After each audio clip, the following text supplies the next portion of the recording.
кешіріп жібереді дейді. Дүниелік айтты ма? Сендердің салауаттарың сендерді тазалайды деді ма пайғамбарымыз? Жүрегімізді тазалады ма? Болды ғой, жүректің тазалығын артып не керек енді? Рахат, ұйқы, тыныштық, жүрегіңе Алла амандық пен тыныштық, сәкина салып қояды, дүниеде. Ақыретке ше?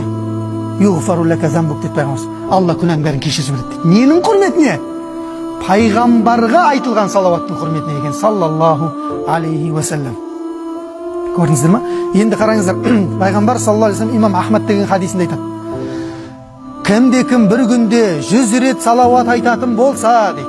100 рет. Тым қиын емес, я? Әр намаздан кейін 20-20-дан бөліп қойыңыз. 3 минутта кетеді.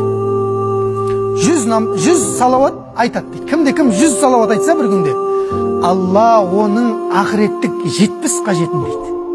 Дүниелік 30 қажетін өтейді дейді. 100 қажетін өтеп береді екен Алла.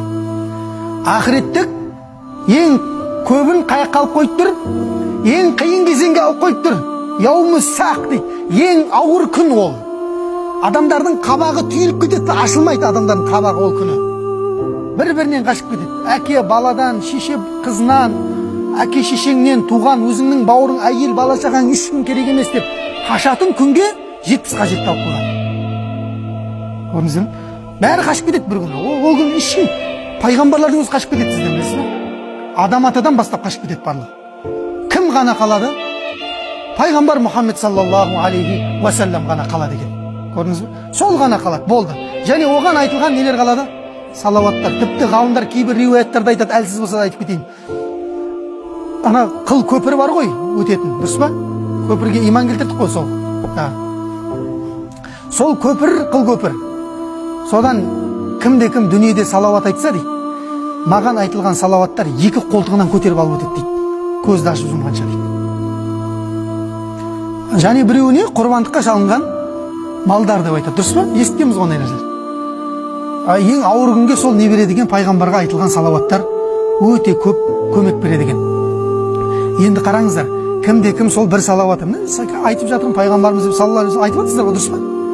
Енді қараңыздар, кімде-кім бір салауат айтатын болса дейді, пайғамбар саллаллаху алейхи вассалам айтады, Алла оған 10 жақсылық істеді деп жазады дейді. Іштің істеген жоқ, сабақта отырсыз деп. Тек саллаллаху алейхи вассалам деп қойылды. Болды. Алла 10 жақсылық істеді деп жазады дейді. 10 күнәсін кешіріп жібереді дейді ананы. 10 дәрежеге көтеріп тастайды дейді.